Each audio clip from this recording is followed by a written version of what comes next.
Arras kitaabuma sirnaa keessaa mata dureen har'aaf qabadhee too dhufe wiirtuu muudaa fi bokkuu kan jedhudha.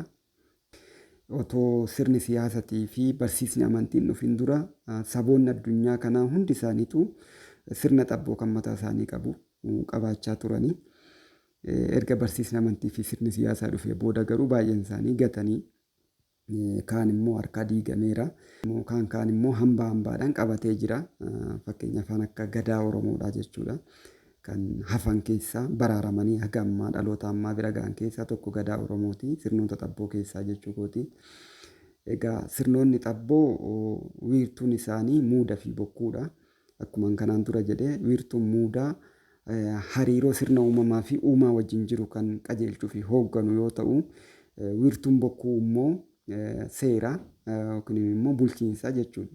Karaa biraatiin wiirtuun muudaa heera, wiirtuun bokkuu seeraa jechuudha.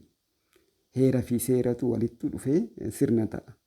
Heerri waan hin jijjiiramne waan uumaa fi uumama wajjin hariiroodhaan tolfamu waan ta'eef seerri garuu waggaa 8 jijjiiramaarree itti dabalamaarree fooyya'aa deema akka gadaa Oromootti yoo fudhanne. Akkuma kanaan dura jedhee sirna siyaasaa keessatti seera malee heerri hin jiru. Maaliif sirni siyaasaa wiirtuu muudaa waan hin qabneef jechuudha. Egaa gara yaada har'aatitti yoon deebi'u ilmaan kuush baran beekamne irraa jalqabee wiirtuu muudaa mormoritti akkasumas wiirtuu bokkuu immoo odaa walaabutti qabaachaa akka turan afoola fi argaa dhageettiiwwan haga ammaa qorannoo garaagaraatiin lafa kaa'aman irraa hubachuun ni danda'ama. Wiirtuun muudaa mormor kan malkaa laga Abbayyaa yoo ta'u, wiirtuun bokkuu kan odaa walaabuu immoo achuma Nuubiyaa keessa ta'uu isaa malee iddoon kana jedhamee bakka kana jedhameetu ibsamu hin jiru. Garuu afoolan ni jira jechuudha. Afoolan seenanuma isaatu jira. Bakki Nuubiyaa jedhamu kun akka biyya ammaatitti kaaba Sudaanii fi naannoo kaaba Itoophiyaa ammaa kana jechuudha. Naannoon kun giddugala kuush akka turetti kan beekamu. Egaa erga sirni siyaasaa eegalamee booda wiirtuuwwan kana lamaan irratti waraana gurguddootu gaggeeffamaa ture. Akkuma kanaan dura jedhee impaayeroota gurguddootu ijaaramee wiirtuuwwan kana kan Ijipti keessa jirus kan Nuubiyaa keessa tures barbadeessuu irratti hedduu gaaga'ama guddaarree geessisanii kan turan. Impaayeroota akka Paarshiyaa, Giriik, Roomaa fa'aa maqaa dhoofne turre.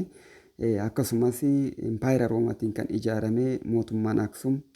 Mootummaa Aksum kan sanyii warra Salamoon jedhee of moggaasesan kan Roomaanonni saboota wal makoo kibba Arabiyaarraa gara Eertiraa fi naannoo kaaba Itoophiyaa ammaa kanatti dhufan walitti ijaaruudhaan mootummaan achirratti ijaarame jechuudha. Deeggarsa warra Roomaatiin ijaarame mootummaan Aksum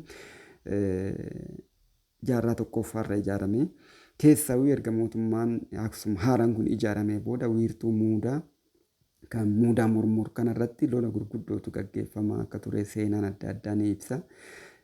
Lola jaarraa tokkoffaarraa jalqabee haga jaarraa sadaffaatitti gaggeeffame booda naannoo jaarraa afuraffaarraa muudaan kun haga achi buqqa'uutti ga'e. Muudaan mormor kan kushoota hunda ilmaan kuush hunda bakka tokkotti muuda kennaa ture. Achirraa akka buqqa'eetti seenaan garaagaraa kan ibsu. Saniin booda ilmaan kuush addaaf faca'iinsa isa dhumaatiif saaxilamanii sana booda muudaa tokko walitti deeffachuun hin danda'amne ilmaan kuush achii booda barsiisa amantii garaagaraatiin hunduyyuu aayidoolojii garaagaraa fudhachuudhaan garuma garaafe ilmaan kuush keessaa garuu Oromoon hangafummaadhaan sirna xabboo kana keessaa sirna gadaa baafatee haga har'aatitti akka duriitti wiirtuu guutuudhaan socho'uu baatus haga har'aatti hambaasaa dhaloota dhaalchisuu danda'eera. Oromoon sirnoota xabboo keessaa gadaa jechuudha. Sirna gadaa. Mootummaan Aksum qaroomina diiguudhaan achitti Roomaanotaan ijaarame. Jaarraa ja'affaa torbaffaa booda hin diigame. Zaaguweedhaan eega diigamee booda yookiin immoo warra Agawu kanaan eega diigamee booda mootii fi firoottan isaa muraasni baqatanii gara kaaba Tuulamaa iddoo Manzii jedhamutti akka dhufan seenaa kanaan dura keessatti kaaseen ture. jaarraa ja'affaa torbaffaarra naannoo sanarra jechuudha. Jarri kun yeroo dheeraaf wal ijaaraa turuudhaan jaarraa 13ffaa keessa warri Aksum irraa baqatee kaaba Tuulamaatti Manzitti wal ijaaraa ture kun jaarraa 13ffaa keessa deeggarsa mootummaa Ingiliis yeroo sana immoo Roomaanota caaltee waan baay'eedhaan iddoo adda addaatti kolonii gaggeessuu waan jalqabdeef humna godhachaa waan dhufteef Ingiliizonni mootummaa Aksum achi diigamee mootiin isaanii fi maatiin mootii gara kaaba Tuulamaatti baqate kana walitti ijaaruudhaan mootoma Salamoon yookiin immoo Salamoon daayinaastii kan jedhu ijaarame. Salamoon daayinaastiin kun egaa sanyii warra Salamoon warra Israa'el irraa akka dhufaniititti warra of himanidha. Egaa sirni siyaasaa jalqabee weerara garaagaraatu wiirtuuwwan kanarratti gaggeeffamaa ture. Wiirtuu lameen kanarratti jechuudha. Sirnoonni siyaasaa egaa ijaaramanii impaayeroota gurguddoo ijaaruu jalqabanii akkuma kanaan dura jedhe impaayera Paarshiyaa irraa jalqabee achi impaayerri Giriik itti aansee immoo impaayerri Roomaa. Impaayera Roomaattiin immoo deeggarsa saniin kan ijaarame immoo impaayera Aksum yookiin immoo mootummaa Aksum kan jedhamu jechuudha. Mootummaa Aksum kana yeroo darbe ibsuuf yaaleerra. Qaroominni Aksum kan dur kuushontaan achitti muudaa gaggeeffataa ittiin turanii erga diiganii booda jaarraa tokkoffaa keessa uummattoota walmakoo kibba Arabiyaarraa galaana diimaa ce'anii gamanatti dhufaniin mootummaa ijaaramedha. Uummattoonni kun saba odoo hin ta'in uummattoota makaa saboota garaagaraa walitti babba'anii lola yeroo sanaatti naannoo jaarraa tokkoffaan dura Saawud Arabiyaa fi naannoo kibba Arabiyaa Yeeman kana fa'aa keessatti gaggeeffamaa ture. Lola bal'aa yeroo sana achitti gaggeeffamaa ture sana dheessuudhaan yookiin immoo lola sana baqachuudhaan gamanatti saboota hedduu walmakoo ta'an uummattoota walmakoo ta'antu as garanatti ce'aa ture jedhama. Egaa uummattoota sanaan mootummaan kun kan hundaa'e jechuudha. Uummattoota sana deeggarsa mootummaa Roomaa taasiseen impaayerri Roomaa yeroo sana taasiseen mootummaan Aksum kun ijaarame. Egaa gabaabumatti yoo as deebisnee tolaalle mootummaa Aksum kanatu lola kana Nuubiyaa irratti yookiin immoo wiirtuu muudaa kan Mormorii fi wiirtuu bokkuu kan Odaa Walaabuu kanarratti banaatoo ture. Lola yeroo dheeraa taasisanii jaarraa afuraffaa keessaayyuu erga impaayerri Roomaa barsiisa kiristaanaa fudhatee barsiisa amantii kiristaanaa fudhatee akkasumas egaa mootummaan Aksum kunis barsiisa amantaa kiristaanaa fudhatee booda egaa mootummaan Aksumii fi impaayerri Roomaa tokkuma bakka bu'ummaadhaan kan ijaarame akkuma kanaan dura jedhe. Saba sun Roomaanota kan impaayera Roomaa kan hoogganu Roomaanota Aksum garuu kan hoogganu Roomaanota otoo hin ta'in uummattoota walmakoo galaana diimaa ce'anii dhufan keessaa sanyii warra Salamoon jedhamanii yeroo sanattiin naareeshinii yookiin immoo seenessa tolfameen warra akka mootiitti kaa'amantu jiru ture jechuudha. Roomaanotaan kaa'amanii achitti akka bakka bu'ummaatti kaaba Itoophiyaa kanarratti Aksum irratti mootummaa mataa isaanii ijaaranii socho'aa turanii. Mootummaa Aksum bifa sanaan ijaarame kanatu kan Nuubiyaa keessatti lola guddaa banaatoo ture. Lola achitti banamaa tureen ilmaan Kuush guutummaatti kan addaan bittinna'an jaarraa afuraffaa keessa yeroo wiirtuun muudaa Mormor diigamu jechuudha. Yeroo sanattiin fi saniin durarree Oromoon garuu akka sabaatitti naannoo kaaba Tuulamaa fi kibba Wallootitti giddugala sirna gadaa akka qabaachaa ture seenaan ibsus ni jira. Otoodhuma wiirtuu waliigalaa kan Kuush Nuubiyaa keessa jiru jechuudha. Naannoo Gichee jedhamutti muudatu ture. Wiirtuu muudatu kan gadaadha jechuudha. Iddoo bakka Nisa Raayyaa jedhamutti immoo caffee tumaati ture. Bakka seerritti tumamuudha. Akkasuma naannoo Ribuu Fugug jedhamutti naannoo sanattiin seerni gadaa wiirtuu godhatee akka socho'aa ture. Gicheen bakka amma Gishee Maaramirra jirtu kana jechuudha. Bakka Nisa Raayyaa immoo naannuma Walloo keessa. Egaa naannoo sanatti Oromoon utuma wiirtuu waliigalaa jiruyyuu qabaachaa ture jedhama. Garuu wiirtuu waliigalaa Kuush ka'ee Mormor irraa kaanaan kan qubate as Erer caffee dongoraa akka ta'edha. Seenaadhaan kan ibsamu jechuudha. Gidduu kanatti egaa seenaan bu'aa bayii wantoonni tokko tokko raawwachuu danda'a kan ibsamu garuu kana.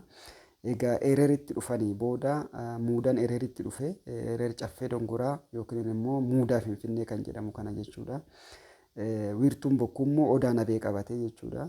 Odaa Nabee itti deebi'ee odaa nabeet irratti ofitichee wiirtuun kun caffee dongoraatii fi odaa nabee kun gara waggaa 1,000 oliitii fi tasgabbii fi nagaadhaan sirni gadaa irratti gaggeeffamaa ture jedhama. Haa ta'uti garuu jaarraa 13ffaa keessa gareen Aksum irraa mootummaa Zaaguween mo'amee yeroo sana mootummaan Aksum mootummaa Aksumiin Zaaguweetiin mo'amee baqatanii sanyiin mootii yeroo sana achitti Aksum irratti turan suni sanyiin mootiitii fi maatiin isaanii baqatanii gara kaaba Tuulamaa iddoo Manzi jedhamu kanatti jaarraa 6ffaa fi naannoo jaarraa 7ffaa kufaatii Impaayera Roomaatiin booda garanatti dhufanii Impaayerri Roomaa kufnaan Aksumis hin kufe maaliif tokkuma waan ta'aniif jechuudha. Tokko tokko bakka buufatee Roomaanotumatu ijaare sanas waan ta'eef Roomaan kufnaan Aksumis hin kufe. Aksum gaafa kufu maatii fi firoottan mootii sanaan wal qabatan yookiin mootoma sanaan wal qabatan gara kaaba Tuulamaa iddoo Manzi jedhanitti dhufanii jarri kun hanga jaarraa 13tti wal ijaaraa turan. Wal horaa wal ijaaraa turanii. Egaa naannoo jaarraa 13ffaa irratti lola jajjabaa banuu jalqabanii muudaa Ereer Kormaa kan Finfinneetii fi akkasuma immoo Odaa Nabee irratti lola banaa turanii jaarraa 14ffaa keessa tasgabbiin dhabamuudhaan akka malee lollii fi dhiigni dhangala'uudhaan muudaan gara madda walaabuutii fi gara Odaa Roobatii fi madda walaabuutti socho'uuf akka dirqamee dubbatu. Maaliif muudaan iddoo dhiigni dhangala'utti yookiin iddoo lolli jirutti sirni muudaa gaggeeffamuu hin danda'u waan ta'eef teessoo akkasiffachuuti jechuudha. Malee uummata guutuutu asii buqqee gara madda walaabuu yookiin gara Odaa Roobaatti socho'e otoo hin ta'in warra sirna kana gaggeessu garasitti akka socho'u taasifame nagaa fi tasgabbiidhaaf jechuudha. Achirraa deebi'anii biyya dhuunfachuudhaaf tattaaffii hedduutu godhame jaarraa 14ffaarraa jalqabee boodarra garuu jaarraa 16ffaarra itti milkaa'ame. Duula godhameen guutuu hanga kaaba Gondaritti shiftoota Habashaa ofirraa deebisee ture. Akkasumas immoo bahaan immoo sulxaanota Arabaa hanga Ogaadenitti ofirraa deebisee ture. Egaa kaaba fi bahaan ture lolli jaarraa 16ffaadha. Haala kanaan biyya isaa deebisee qabachuu danda'eetiin ture. Egaa jaarraa 13ffaa irratti lola shiftoonni Habashaa kun gaggeessaa turaniin muudaan caffee dongoraatii fi bokkuun Odaa Nabee akka socho'u taasifame. Wiirtuun bokkuu numaayyuu damee dameetti akka ba'u ta'e damee yookiin federeeshinii garaagaraatti akka ba'u ta'e dameen bokkuu haaluma kanaan bokkuun ardaa ardaa hambaadhaan jiru kanatti kan adda babba'e bara sana keessa naannoo jaarraa 14ffaa booda jechuudha. Ardaa ardaatti kan adda babba'eetoo bokkuun bakka amma hambaadhaan jiru kanatti kan hafe jaarraa 14ffaa keessa jechuudha. Yeroo wiirtuun muudaa caffee dongoraa achirraa ka'u jechuudha. Haaluma kanaan bokkuun wiirtuu odaa garaagaraatitti adda faffaca'ee odaa bisil, odaa bultum akkasuma odaa roobaa fi odaa nabee kan asumatti hafe kana kan Tuulamni irratti hafe wiirtuu garaagaraatitti fofottoquun irra yeroo sana dhufe jechuudha. Akkasumas immoo caffee fi caffee adda addaatiitti fi ardaa jilaatitti kan akka Boorana jilaatii fi Gujii immoo ardaa jilaati irratti akka hafan ta'e yeroo sanarraa addaan fofottoqiinsi kun irra uumame jechuudha. Egaa lola yeroo sanatti naannoo Finfinnee fi muudaa Ereer kana muudaa Finfinnee yookiin muudaa caffee dongoraa kana irratti taasifamaa tureeni lola hedduu godhamaa ture. Lola sana keessatti miidhama guddaa ta'eeni hanga abbaan muudaa yookiin warra muudaa warra marii galaan kan jedhamu abbaan muudaatti irraa hanga ajjeefamuutti ga'e. Rakkoo guddaan uumamne tasgabbiin dhabamnaan asii ka'anii gara Tulluu Cuqqaalaatitti socho'anii turanii. Tulluu Cuqqaalaas yeroo muraasa turtii yeroo muraasaan booda malkaa Hawaasirras aga tokko qubatanii tasgabbiidhaaf turan jedhama. Achirrattis turtii muraasa waan ta'eef waan amma kana gadaa itti muudan hin qabani. Gadaan muudnee gara Odaa Roobatitti akka socho'anidha. Odaa Roobatitti gadaa muraasa muudaa turanii aga tokko achitti tasgabbiin xiqqoo argamee muudaa turanii. Booda rakkoowwan adda addaa uumameen achis gara madda walaabuutti siqan. Madda walaabuutti irratti milkiin guddaan kan argames madda walaabuutti irratti jechuudha. Madda walaabuutti irratti egaa turtii jaarraa 14 hanga jaarraa 16ffaa jidduu jiru kana keessattiin lola garaagaraatu gaggeeffamaa ture biyya deebisanii qabachuudhaaf garuu hin milkoofne jaarraa 16ffaa booda garuu milkaa'ame uummanni Oromoo gadaasaa akka haaraatti keessaawuu warra doorii warra gadaa waraanaa jechuudha. Gadaan qaraa gadaan waraanaa dooriin jechuudha akka haaraatti uummata guuturraa yookiin Oromoo guuturraa gosoota Oromoo guuturraa madda walaabuutitti akka gaariitti gadaan qaraa kun ijaaramee lola banee lola kanarratti egaa kan rakkoo guddaa geessisaa turee fi wiirtuu kana diiguu irratti gahee guddaa taphachaa ture mootota shiftoota warra mootoma Salamoon jedhee of ijaare shiftoota kana waan ta'aniif dabalataan immoo warra sulxaanota Arabaa amantaa musliimaa giddu gala godhachuudhaan gara baha Oromiyaa kanatti babal'achaa dhufanii garee kana lamaan ofirraa faccisuu irratti gadaan jaarraa 16ffaa kan gadaa dooriidha yookiin immoo gadaa qaraatiin ijaaramee ka'e kuni gadaa qaraatiin ijaaramee bobba'e kun jechuudha. Haaluma sanaan egaa gara gadaa sagalii gadaa 10tti fudhate gadaa 9 gadaa 10 jechuun gara waggaa 72 hanga waggaa 80tti fudhate jechuudha. Asii lolanii kibbarraa lolanii hanga Gondaritti shiftoota Habashaa ofirraa mancaasanii turanii haga sanatti maadhee isaanii barbadeessanii ofirraa deebisanii turanii. Bahaan immoo amma Ogaadenitti sulxaanota Arabaa ofirraa dachaasanii biyya isaanii deebisanii walaboomsanii akka turanidha. Seenaan argaa dhageettii fi qorannoowwan barreeffamaa adda addaa kan eeranii jaarraa 16ffaa kana keessatti egaa yeroo dheeraa lolarra waan turamee fi wiirtuu muudaa caffee dongoraa kana deebisuu fi wiirtuu bokkuu odaa nabee kana deebisuu irratti baay'ee waan xiyyeeffatameen fakkaatu seenaa garaagaraatirraa yoo ilaalamu.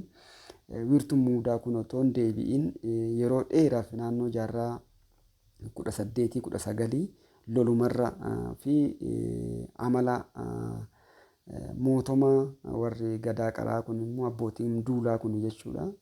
Amala mootomaa fudhachuu jalqaban jedhama. Egaa aayidoloojiin alagaatis alaa dhufaa jira waan ta'eef yeroo sanatti muudaa kana deebisanii ijaaruu hin dandeenye muudaa kana deebisanii madda walaabuutirraa gara muudaa Finfinneetitti deebisuu fi itichuun hin danda'amne. Akkasumas bokkuu yookiin wiirtuu bokkuu bakka bakkatti ardaa ardaatti jaarraa 14ffaa keessaa adda foffoxxoqe yookiin immoo federeeshiniitti babba'e sanarree bakka tokkotti bokkuu tokko jalatti hin deebifamne lolaan garuu biyya deeffachuun danda'ameera. Garuu waan kanan lamaan deebisuu irratti hin milkoofne yeroo sanatti danqaa ture kana sani jechuun illee ammatti yoo nama dhibee garuu akka hin milkoofne kan agarsiisu. Seenaan jiru kan agarsiisu jechuudha. Maaliif akka ta'e beekamurree baatu jechuudha.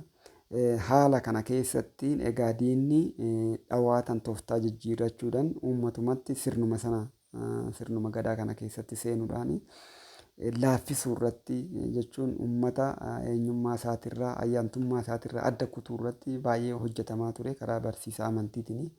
Barsiisa amantii lamaaninuu jechuudha kiristaanaa fi islaama yeroo sana tureeni.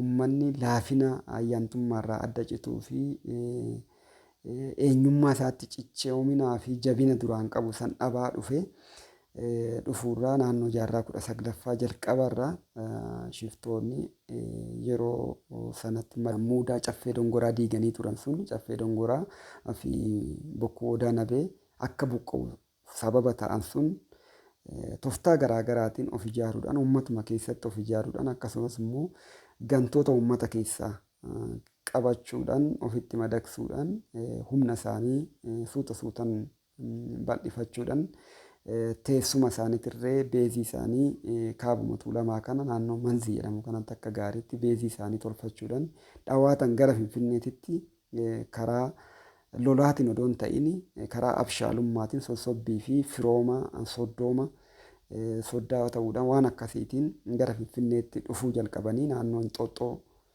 amma gaara tulluu Inxooxxoo kana qabatanii bifa amantiitiin walii galameetu kan qabatanii bifa nugusaa fi mootummaatiin odoo hin ta'in jechuudha. Haa ta'uti wantichi bifa amantiitiin qabatanis booda gara mootummaatti jijjiirame inni Inxooxxoo irratti qabatames boodarra gara Finfinneetti gad dhufee dhakaa araaraa bakka amma masaraan mootummaa amma jiru kana jechuudha. Naannoo sanatti warra turan soddoomamii firooma fi waan adda addaatiin walitti dhiyaachuudhaan dhawaatan laaffisanii erga uummanni kun waan baay'eedhaan laafee tokkummaan isaa laafee booda lola gosa gosa irratti banuu jalqabanii jalqaba irratti lola galaanii irratti bananii achi guulallee irratti bananii abbichuu irratti booda gosuma gosaan naannoo kana qabachuu irratti xiyyeeffatamee odaa nabee to'annoo jala oolchan deebisanii caffee dongoraatis finfinnees to'annoo jala eega oolchanii booda sirni bakka bu'ummaa warra Awurooppaatiif tolfamaa ture yookiin immoo itti ijaaramaa ture sirni Abashaa amma jennu kun jechuudha diriiree guutuu biyyaati irratti amma guutuu daangaa Itoophiyaa ammaa kana irratti akka diriiruu ta'e. Egaa haala kanaan sirni jabaatee biyya deeffate deebi'ee cabee jechuudha. Kufaatii lammaffoon dhufe. Kufaatii lammaffaa kana keessaa bahuu fi uummanni Oromoo qabsoo bifa garaa garaatiin gaggeessatuma jira. Karaa gadaatiinis tattaaffii dhaloonni taasisaa jiru hin jira. Hambaa jiruu fi wiirtuuwwan hambaadhaan jiran qabatanii socho'anii bakkatti deebisuuf tattaaffii guddaatu taasifamaa jira. Dhugaa uummata kanaa bakkatti deebisuu irratti tattaaffiin godhamaa jiru hedduudha. Egaa haala kanatu jira. Wiirtuun muudaa kan caffee dongoraa ammatti deebi'ee wiirtuu waliigalaa sanatti deebi'uu baatus abdii adda addaan mul'ataa jira. Bara gadaa muudanaa kana baay'ee ni milkaa'e inni abdanna.